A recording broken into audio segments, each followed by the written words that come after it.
जी जी पढ़ो। पेड़ भजना है फरक हयाती दा टुर वंजना है हर खिड़कारे तैन बिल्कुल गाफिल कर सटिया है दुनिया दे कारोबारे ते हथी अपने कई दफनाई बैठे यारां नू अपने यारे कदी सोचिया है ही तेरे सावां दी केड़ी कमलिया नाज़िक तारे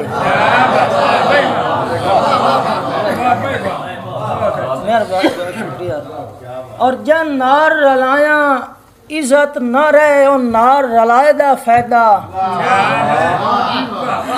दुख अंदरे रख जदा वंडने ही कहीं नहीं इंजे फरक दसाए दा फायदा ते जेड़ा सा कटवाए नहीं भीड़ दे वेले ओनू सज्जन बनाए दा फायदा जदा मौत गरीब नू घेरे गत गई हुण तुहाडे आएगा। अस्सलाम वालेकुम।